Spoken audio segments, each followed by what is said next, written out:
When I think back on some of my favorite pieces of media I've experienced, I often find myself remembering them not by their objective merits, the writing, gameplay, animation, but instead the more subjective ones, how a work of art made me feel, the time of my life I experienced it, factors unique to me. The first time I watched Bocchi the Rock was nowhere other than inside a plane on a flight to Tokyo a little over a year ago. The show had already passed peak popularity by this point, and given its reputation paired with my own tastes, it was one of those shows I went in pretty much knowing I'd like it. Yet still, in spite of all the buzz and my high expectations, Bocchi the Rock still went on to permanently imprint itself upon the strands of my DNA. As fast forward a few weeks, I sat there in the cramped room of my shared house, watching the credits roll to Kessoku Band's cover of Rock and Roll Morning Light Falls on You, and I knew that I would never stop loving anime.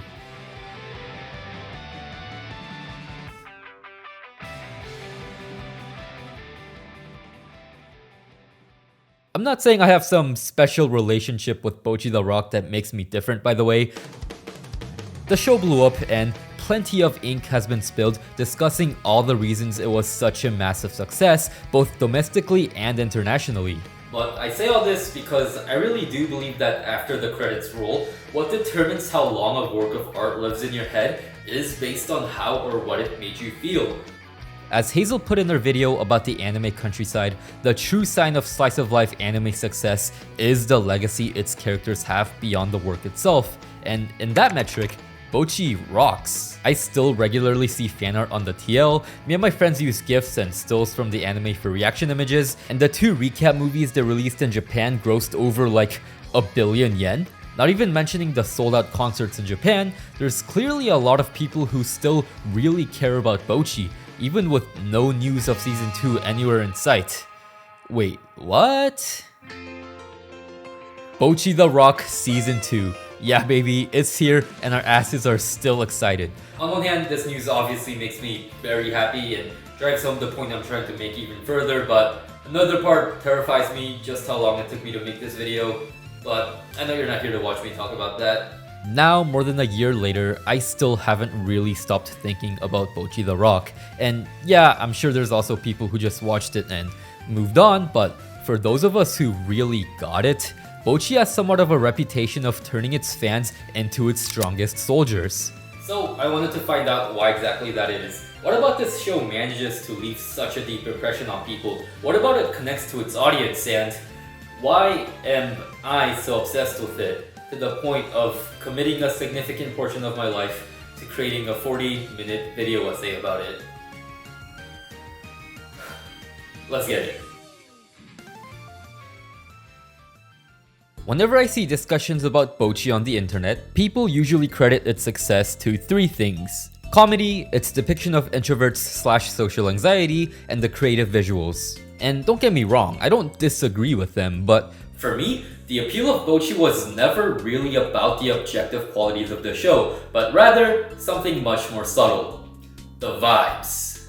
The slower moments in between the jokes, moments where the characters and environment just breathe. Which is also why it's such a shame that this also feels like the part of the show that gets brushed off most often with sentiments like, yeah, it's slice of life, but this is one of the good ones. But would it really be that controversial to say, I think the slower moments are what make Bocchi the Rock? Without fantasy, action, or even a concrete plot, slice of life is a genre that lives and dies by its vibes, the elusive element of art predicated on just feelings. But feelings are also what take up the most real estate in your gray matter long after you put down a show, movie, or a game. How much media really stays in your head as concrete ideas, as opposed to bundles of feelings they evoked in you at the time you experienced it? So why shouldn't works, where the story takes more of a backseat to the ambience and vibes, be taken as seriously as, say, the AOTs? What did he say? Because after all, making you relax is like slice of life's whole thing. And what better way to do that than with the sights and the sounds? Starting at the skeleton that forms the base of Bocchi the Rock's backdrop, Shimokitazawa.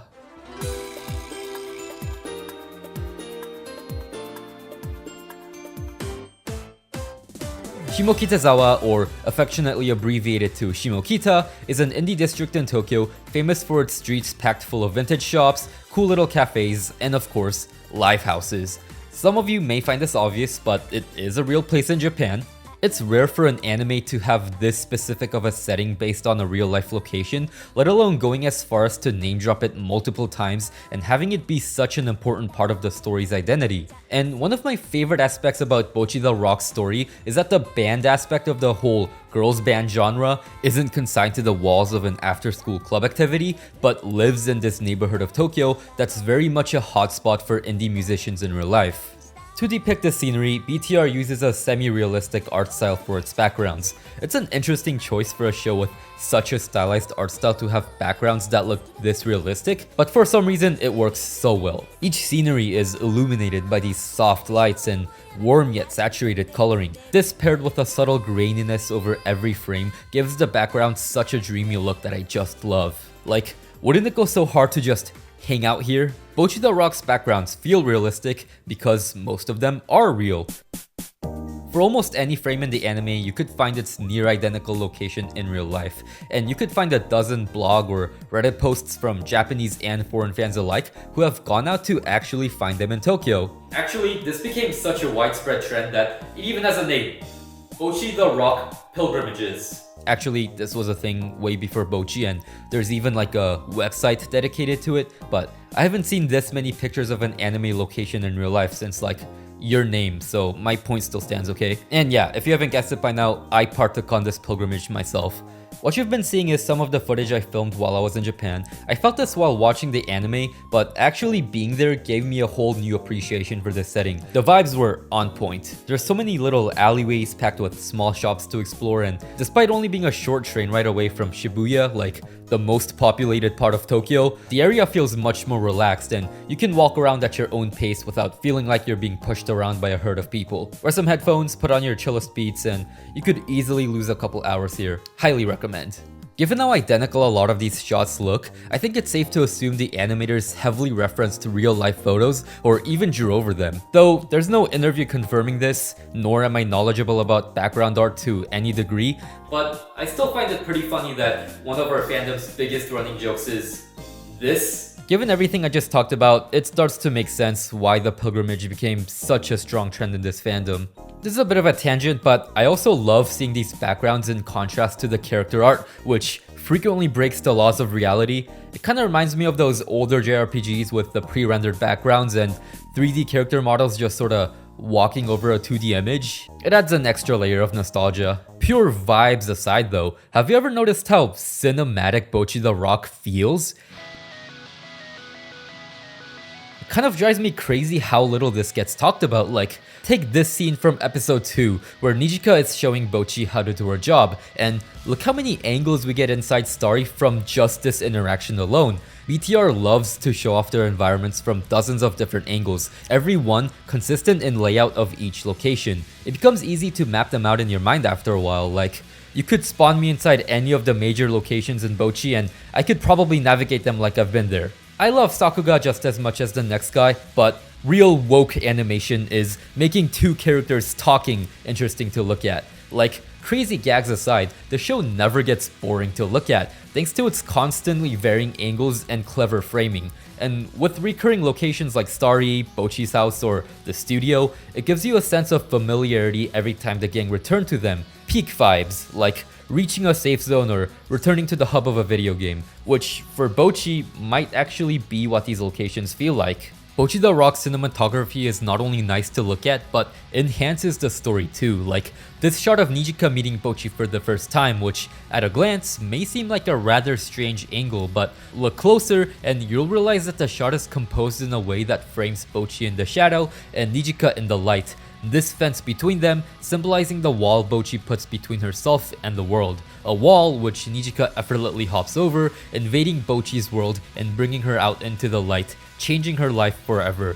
The sort of visual storytelling that's unique to the medium of animation and another transformative aspect of the show. I appreciate the amount of attention the producers gave to this setting so much. It's such a memorable part of Bocchi the Rock for me, and even if a lot of fans don't vocalize this or even necessarily notice it, I don't think I'm alone in my appreciation, given how many people went out to take pictures by this wall from episode 4. Bocchi trivia time. Did you know that the term live houses itself was first coined in Japan? It refers to smaller music venues that feature indie bands, first popping up in Japan around the 70s. Outside of Shimokitazawa's Shelter, the one Starry is based on, there's hundreds of these live houses all across Japan, with around 300 in Tokyo alone. I couldn't find any information on how that number's changed since COVID, but live houses live on as a sort of cultural artifact that survived the lost decade, and I think these venues capture a bit of that post-war high Japan experienced during the whole bubble economy. It's a place where people can get away from their daily lives for both the audience and the performers. Most bands who play in live houses aren't exactly making bank from it, they're doing it for the love of the game. It almost feels disrespectful to call what they do a hobby, but this is how they spend their time after they come home from work, fueled by little other than passion.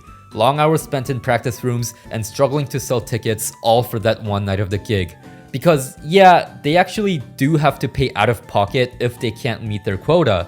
I think Bocchi's depiction of this live music subculture in Japan is one of the coolest aspects of the show. It's really so much more than just a band anime. From the way Nijika explains how the tickets come with drinks because it's easier to get a business approved as a restaurant as opposed to a music venue, or the way Rio reminisces about closing record shops in Shimokita, all the way down to smaller bands having to invite friends and family to barely break even. This is why I enjoy watching slice of life anime with a quote-unquote gimmick, because they can be a surprisingly informative window into a subculture in Japan I would have otherwise never known about.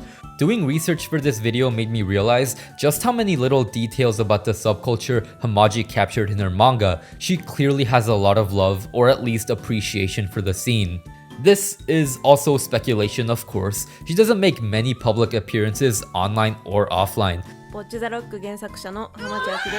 And the only thing close to an interview I could find was this Reddit post detailing a meet and greet in Malaysia. But I don't think you can capture the little intricacies of a niche like this without at least having a little bit of experience in it yourself. And some of her posts on Twitter confirmed that. Speaking of live music though, I'm sure you all have that one video game soundtrack, theme song, or opening that takes you back to summer vacation as a kid. Sound has a way of imprinting itself onto the depths of your subconscious in a way that can last years, if not decades after the first time you heard it, taking you back not only to the experience you associate it with, but the time of your life you experienced it in. For me, it's Pokemon, but listening to Kessoku Band gives me that exact feeling. Just replace summer 2013 with Tokyo 2023. Yeah, I said Kessoku Band because I'm not actually talking about Bocchi the Rock's OST, as in the background music. Not to say that it's bad, I just don't have anything to say about it. It's cute, funny when it needs to be, and is that Jimi Hendrix? That's right. Much of what I consider to be my favorite aspect of Bocchi the Rock doesn't even exist within the anime. It exists and grows outside it. Kessoku Band. Dog, I wasn't joking when I said that Kessoku Band is actually my favorite modern band right now. Just like Suisei, my most listened to artist on my 2024 Spotify Wrapped was literally Kessoku Band. A big factor that differentiates music from other forms of media is its replayability. Music by nature is created to be looped as many times as possible, unlike a book or movie which you set aside the time of day to watch or read. I mean, it's fun to attend the occasional concert or locking in when an artist drops a new album, but the majority of times we listen to music is in accompaniment with our everyday tasks, drives to work, exercise, cooking, you know. I think that played a big role in why Bocchi the Rock didn't just fade into my secondary memory after I put it down. I still consume some form of it almost every day. I'm an absolute fiend for voice actors singing their respective show's opening, ending, or insert songs. Maybe some people might find this jarring, but hearing a song about a character sung in their own voice makes them hit so much harder for me. The immediate example that comes to mind is ReZero, though obviously not the first, did it to such great effect, with Inori Minase singing Rem's insert song in that iconic episode where she gets rejected, and Rie Takahashi, my GOAT, doing like 3 songs in Amelia's voice. All that to say, band anime are like an evolution of that idea, with Bocchi Season 1 being accompanied by a full album sung by the wonderful main cast. I know Bocchi also isn't the first band anime to do this, but despite having watched a handful of them on a quest to chase that same high Bocchi gave me, Kessoku Band's original music is the only one that's kept me coming back a full year after I first watched the show. Most of them are sung by Ikumi Hasegawa as Kita, but every member does get their own song in the form of the 4 endings. So, why don't we learn about some of the amazingly talented people behind its creation? Trust me, this section is actually really interesting because the first ending song, Distortion, is composed by Meguro Taniguchi from Kana Boon, the same band that made like the most popular Naruto opening or whatever, but we're getting ahead of ourselves. You'll see that a lot of artists were involved in the creation of these songs, but the mastermind behind the whole album is one Ritsuo Mitsui, who was in charge of everything from the arrangement to the recording, and is the reason all the tracks, despite being written by different people, are able to have a consistent Kessoku Band sound. He actually did an interview with Rolling Stone Japan that has a bunch of interesting info, including his workflow for how he went about creating the album. What he would do is receive the bass songs from the individual artists, which he'd then extract the melody and lyrics from, and basically make everything else from scratch. So things like guitar solos, riffs, and even chord progressions are all Mitsuo, though the amount of things changed vary song to song. The opening, Seishun Complex, was actually written by a lesser-known composer at the time by the name of Otoha, whose name you'll see frequently if you go through the credits for each song in the album. There's actually a pretty even split of songs written by active musicians in the industry versus the underdogs. I don't know if this was a conscious decision, but lesser-known or up-and-coming artists just killing it is a common trend within this show's production, with this being both the director Keiichiro Saito and Yoshino Aoyama's first major roles. The second ED, Kara Kara, sung by Saku Mizuno as Ryo, was written by Ikkyu Nakajima, who's the vocalist of a band called Tricot. I won't lie, I'd never heard of them before this, but they're a rock band from Kyoto who are still currently active. That's great. Guitar, Loneliness, and Blue Planet. Kessoku Band's canonical first song was also written by Otoha. I love this song, even if it's not as popular as the next one, the key change in the last chorus always gives me goosebumps. Kayako Kusano, who made that band with the iconic guitar solo, which actually isn't in the full version of the song for some reason, also composed Gurenge from Demon Slayer. God, how cool can one person be? The third and my favorite ending, Nani ga Warui, was composed by Yuho Kitazawa, lead vocalist of the band The Peggies, which is so awesome. They're most popular for the Bunny Girl Senpai and Rental Girlfriend openings, but I think some of their best songs are the non-anime ones. It was such a treat to find out she'd worked on this, as someone who's been a fan of the Peggies for a long time. The song is performed by Nijika's VA, Sayumi Suzuhiro. She did a great job. But next are easily my 2 favorite songs from Season 1, Wasurete Yaranai and Seiza ni Naretara. Never Forget and If I Could Be a Constellation. The former is composed by Daichi Yoshioka, who turned out to be the least known out of all the artists I've mentioned so far, but he would later go on to write a song for girls band Cry, which is pretty cool. This is also what many consider to be the hardest song to play on the guitar out of all the songs. This solo with the sweep picking is no joke, but I just love that riff from the intro. If I Could Be a Constellation was done by Hidemasa Naito, who's also kind of a ghost online. It's kind of funny that my 2 favorite songs from the show were both written by the least known musicians on the team, but I'm really glad some of these lesser known artists got to show their talent to the world. I genuinely really love both these songs. The full 7-minute performance at the start of episode 12 is so good. Life-changing stuff. Though I must admit, I actually lied to you. Technically, the 2 songs I just mentioned aren't actually my favorites from the season, because in that same episode is Rock and Roll Morning Light Falls on You. Do they really need any introduction? It's a cover of Asian Kung Fu Generation, and even if you somehow don't know who they are, you've heard their songs before. Naruto, Fullmetal Alchemist, Bleach, Erased, just to name a few popular ones. They're also the band the main characters are named after, as well as a bunch of episode titles and a ton of references in the story itself, like Bocchi literally being named after the leader of the band, Masafumi Goto, whose nickname is Gotch. Don't have time to get into every reference, but definitely check out this video by Simon Vin if you have the time. There's also a really cute story about how Masafumi Goto came to learn about Bocchi the Rock that led to Hamaji making this comic and going to their concert to say hi. According to this podcast, the members love the anime, especially because Ajikan also frequently performed at Shimokitazawa shelter in their early days. Morning Light Falls on You was performed by none other than Bocchi/Yoshino Aoyama herself, and this song playing over the credits is what cemented Bocchi the Rock as my anime of the year and contender for favorite media ever. Such a fitting song to end the perfect season of anime. Absolute cinema. Kessoku Band's music doesn't just exist in a vacuum, but tells a story through its lyrics, which are canonically written by Bocchi herself, reflecting the state of her mind throughout the course of the season. Guitar Loneliness in Blue Planet, the first song she ever wrote, is about her feeling of isolation and finding solace in the guitar, which felt like her entire world prior to meeting the band.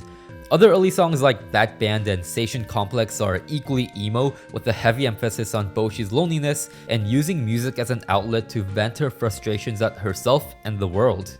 But as Bocchi spends more time with the band, you'll notice the songs and lyrics begin to change into something more uplifting. Never Forget is about Bocchi's lonely past, but how she's able to move past that through the genuine joy she experiences from the time she spends with the band. She'll never forget all the moments she spent in her closet, but these new memories are invaluable too and are what carry her forward. If I Could Be a Constellation is literally a love song about Kita, which is crazy because she wrote a whole song titled I Won't Write a Love Song like 5 tracks ago on the album. Another one of my favorite tracks from Kessoku's discography is a little song called Me and Three Primary Colors. The three primary colors are red, blue, and yellow, and then there's Bocchi, who's not even a secondary or tertiary, but a quaternary color. I had to look that up. Her world was dull and gray, but the primaries have begun to fill her world with color. But she still feels a sense of distance between her and the other band members because of her own feelings of self-doubt and insecurity, something the lyrics of the opening, Seishun Complex, also touches on. But the song ends with Bocchi embracing these changes in her life and committing to make the most out of every moment with the band, making even more memories filled with joy and happiness with the three primary colors. The ending of the song having the same riff as the opening but in a major key, finally coming full circle and being a testament to how much being in Kessoku Band has changed Bocchi's life for the better. Like, isn't that fucking beautiful? Bocchi the Rock takes any opportunity it gets to tell a story through its various mediums of art, whether that's through its environment, cinematography, or in this case, the music. And I think that's so awesome. To finish this section, I want to rapid fire some random and not so random facts about Bocchi the Rock's music. I'm sorry, I'm really passionate about this stuff. Like, did you know that you can replicate Bocchi's guitar tone by copying her pedal board from the anime? If you don't know what guitar pedals do, they're basically like filters that make your guitar sound funny, and you can even see a blues driver and a wah-wah pedal in the cover of volume 3 of the manga, which must be where Mitsuo got his inspiration from. The more I learn about this guy, the cooler he becomes. Like, his cover of Bocchi's solo from episode 12 where he actually cuts a string from his Gibson Les Paul and plays with a glass sake bottle. Another detail that's insane to me about Kessoku Band songs is that not only is every song performed by the voice actors of the cast, but they all feel like they were written in character too. Not just in the lyrical sense, but in the way the music is composed also. Bocchi and Ryo's parts are the most instrumentally complex because they're the players with the most experience in the band, while Kita's parts consist mostly of power chords and octaves, friendly for a beginner guitarist. I tried learning a few songs on the guitar myself, and some of Bocchi's parts are genuinely insane. I would rank my guitar skills at the high beginner tier at most. Though I generally have no problem following most rock chord progressions, Bocchi's lead parts were way out of my skill level. There's this really interesting video by guitar YouTuber Maddie M that ranks the Kessoku Band songs from easiest to hardest. One of my favorite things to come out of Bocchi blowing up was this crossover between the anime and guitar space on YouTube. It's always fun to see creators get passionate about something they like.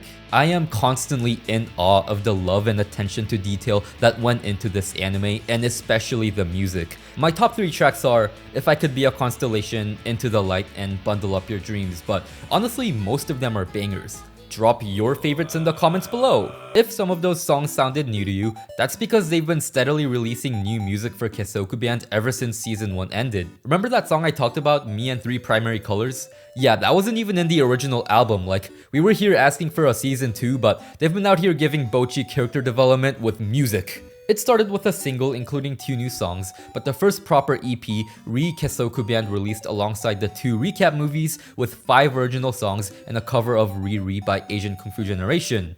Get it? Another EP titled We Will released just a few months ago, featuring 4 tracks, each sung by a different member of the band, which funnily is where Bocchi got her very first original song, the only time she's ever sung being the 2 covers of the AKG songs. And finally, a tribute album with each member covering a popular song from Manga Time Kirara, the magazine Bocchi publishes under, released last Christmas. The tracklist has stuff like the K-On! And Yuru Camp openings, and the EP also includes a short audio skit where Ryo gets the bright idea to take the gang to a karaoke to try to get more views on YouTube.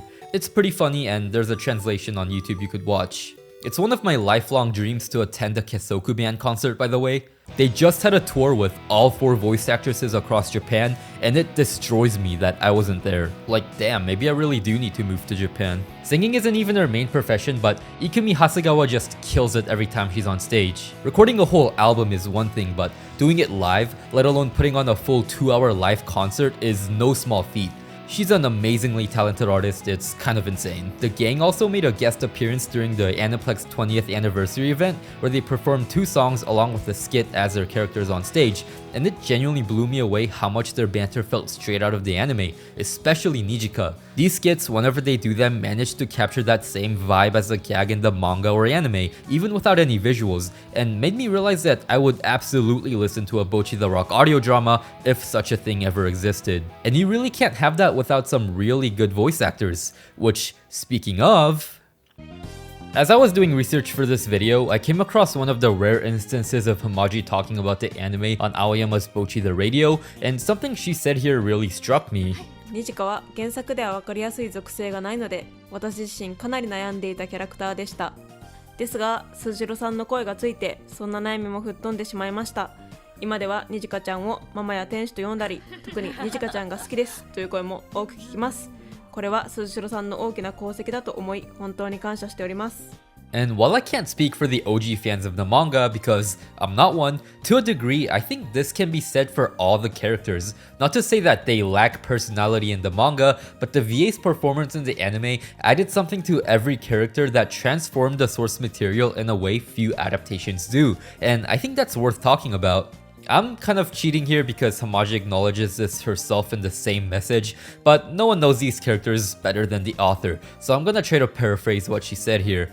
Ikumi Hasegawa captures the subtle emotions in Kita that make her more believable as a teenager trying to make the best out of her time in high school. Bocchi's comedy is obviously elevated by Aoyama's crazy range, like how is she making that noise? But I think the more grounded parts of her acting are often overlooked. In my opinion, the anime's Bocchi is a more endearing character that makes the audience root for her just as hard as we're laughing at her. Sako Mizuno adds those subtle nuances to Ryo that aren't just deadpan or emotionless, highlighting her charm as her lovable idiot. Not only is every character faithfully portrayed, but interpreted with such depth by a cast of voice actors who perfectly understood the assignment, allowing us to see sides of the characters that's hard to portray with drawings and speech bubbles alone, even leading Hamaji to say this. 青山さんの声がつくことによってさらに面白い女になってしまい正直悔しかったです、ですが原作も青山さん演じるぼっちちゃんに負けないようこれからももっと面白くしてやるとポジティブなパワーを常にもらっています。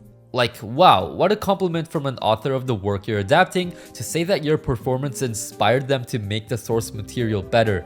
And I think it's great that so much love, care, and thought was put into the adaptation of her work by other artists. Voice acting isn't something that gets talked about much in the Western audience, at least not to the level of things like animation or music, and definitely not compared to Japan where seiyus can be like real-ass celebrities. But if the spider isekai taught me anything, it's that bad animation can be saved by good voice acting. Bocchi was obviously blessed with both, but that's honestly why I'm not too worried if the quality of season 2 isn't to the same ridiculous level as the first. As long as we have these 4, we're in good hands. I realize this may come off as a little out of order since I just spent 3 minutes talking about how great the voice acting is, but gotta give credit where it's due, an actor could only truly excel in their performance if the writer put as much thought into creating creating the character as the actor did interpreting them. For me, how much I like a story has always mostly been dependent on how much I vibe with the characters, and you could place these 4 idiots in just about any situation for my ass to be entertained. Bocchi the Rock's cast feels like each character's personality was engineered to generate funny or memorable interactions, and there's so many little dynamics that exist between every character that you could map them out in a diagram. So that's what I did. Starting with Nijika as the creator and leader of the band who first invited Bocchi, and her friendship with Ryo that goes all the way back to before the start of the story. These two are also the same age and they go to the same school, while Kita has a crush on Ryo, which is what led her to joining the band in the first place, while Bocchi's the same age as Kita and they go to the same school. Not to mention Bocchi being the reason Kita rejoins the band, the two looking up to each other for varying reasons. Kita's outgoing personality is most similar to Nijika's, while being the polar opposite of Bocchi. But not really, because she can actually be just as much of a human car crash, just dealing with it in a different way, or in her case, by trying to appeal to everybody. While Bocchi looks up to Ryo as a sort of mentor figure for having the most experience being in the band. But Ryo's actually a dumbass, and Nijika is the only one who looks at Ryo without any rose-tinted glasses, being the only one in the group to call her out on her bullshit, as best friends do. Creating this perfect Yuri square that serves as a solid foundation to build any sort of situation around, guaranteeing a fun interaction as long as 2 or more characters are involved. Like, I love that BTR explores these side dynamics as much as the main ones, always asking and answering questions like, what would happen if you put these 2 characters in a room together? And the answer is always something funny, interesting, or life-changing. It's such a breath of fresh air to have a fictional friend group that doesn't solely revolve around the protagonist, instead going as far as to frame them as the outsider. But the band never treats her like one. Even her Bocchi moments are routine to them after a few episodes, like Kita and Ryo fixing her face with a chisel after she freaks out at the izakaya. Top tier gag, by the way. Their dynamic is so wholesome and weirdly believable. It's fantastic. But of course, animation is a visual auditory experience, and I can't very well make a Bocchi the Rock YouTube video without talking about the visuals at least a little bit. So instead of focusing on the comedic visuals as so many others before me have done, I want to spend some time to talk about the general art direction of the anime adaptations. Compared to the manga's earlier art, the designs in the anime resemble more of the later chapters, a difference which you could see most clearly in Ryo's androgynous, gender-neutral look, compared to the more generic, cutesy anime girl face of early BTR, and this was such a great decision. The anime, despite technically having less detail than the art of the manga, does a great job in highlighting and emphasizing all the details that really matter, to give each character a distinct visual identity, resulting in character designs so iconic that you could recognize them at a glance from 4 colors. Brainrot test. The drawings are so simple yet so charming, just look at her. You can basically take a screenshot of any frame in the anime and it'll have some use as a reaction image. Not to mention how cute and straight up hilarious their expressions can be, it's no wonder the show is such a goldmine for memes. Look, I don't want to talk about anime memes in my video either, but when the author of the manga herself has said that she thinks the popularity of her series can be attributed to memes, I kind of have to. When an anime becomes popular for its memes, it's always a coin toss between Gooners and Brainrot, and I'm so fucking thankful ours is mostly Brainrot. One of my favorites from the Bocchi subreddit is the Blue Kita meme. It's an interesting case study of what happens when a group of really passionate fans are left for 2 years without any news of a second season. Like I said at the start of the video, the true sign of slice of life anime success is the legacy its characters have beyond the work itself, and it would feel wrong to not acknowledge the people keeping the fandom alive and well all the way in 2025. So I want to shout out not only these fan pages and roleplay accounts on Reddit, but also some amazing artists still going strong drawing some awesome BTR fan art, and I'm finally happy to add to the internet Bocchi Brainrot with this video, just in time for the announcement of Season 2. When I try to think of one reason so many fans, including myself, continue to love this IP so dearly, the answer I keep coming back to boils down to how much everyone involved in its creation seem to love it just as much as the fans, a passion for their creation that can be felt in the manga, the anime, and everything else. To explain what I mean, just look at all the Bocchi related media that's been and is still being created since the release of the anime. The Bocchi the Rock live-action stage play stars actress Mamo Mamono, who I could only describe as literally Bocchi IRL, along with 3 actresses who are all great, but the most impressive part of their performance is that they also play their respective characters' instruments on stage. They aren't professional musicians, they make mistakes, but the fact that director Akira Yamazaki went out of his way to cast actors who could not only act, but perform full-length songs at the same time shows me a dedication to really making the play something memorable in a way that just screams passion project. Yoshino Aoyama's Bocchi the Radio, while starting as simple promotional material for the anime, ran for 2 whole years as a one-woman show, with occasional guests from the cast, but no assistance from any company staff. I wish more of these were translated, but even with the language barrier, it's easy to hear the infectious energy and enthusiasm Aoyama brings to every episode, sometimes even all by herself, and it's impossible to not see how much this role means to her. Kessoku Band is no longer a fictional band. Headed by Ritsuo Mitsui himself as the lead guitarist with Ikumi Hasegawa on vocals, they've done multiple concerts, appeared at some music festivals, and even on First Take, most recently going on a full tour across Japan with all 4 voice actors. Their music also keeps getting better with every release, but I've already spent an entire section talking about them. Last summer, I went to Anime Expo in Los Angeles for the first time with some of my closest friends, and group cosplaying as Kessoku Band and having people come up to us to ask for pictures despite our crusty ass cosplays was a new core memory. I think as fans, we can all feel the love and passion that have gone into creating art by these people, and it compels us to reciprocate through our love and adoration of the show. And that's why we're still drawing fan art, cosplaying the characters, and covering their songs. At the end of the day, above an anime's writing, animation, or execution, the parts that stick with you long after you've watched the show are the emotions you felt during the moment, and I think there's something real and special about Bocchi the Rock that inspires. I mean, how many anime can you say have inspired people to go out and buy an instrument? It inspired me to pick the guitar back up.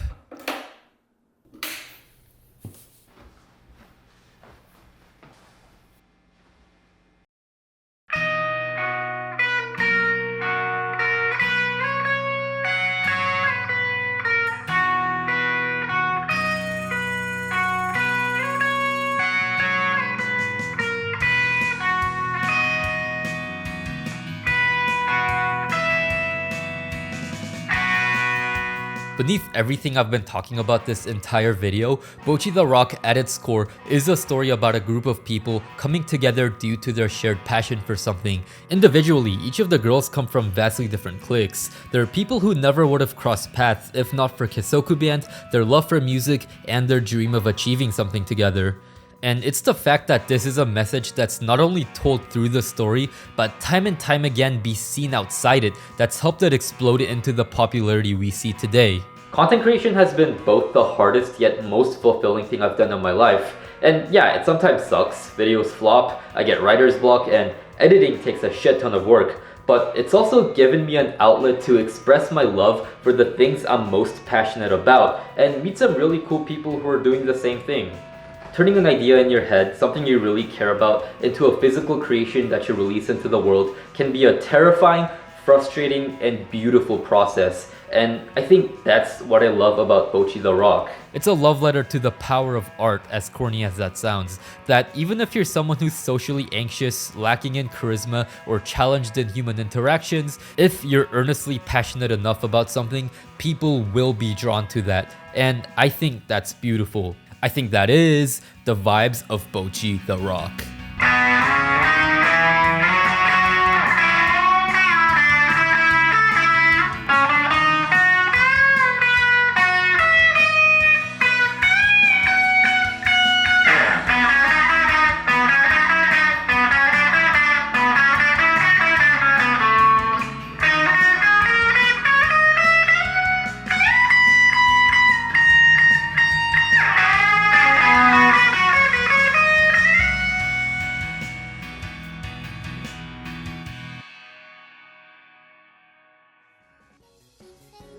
Hey guys, thank you so much for watching. I know it's been a while. I graduated college and went back to my home country of Korea for a little while, but I'm back with an announcement, as you may have noticed from the corner of the screen.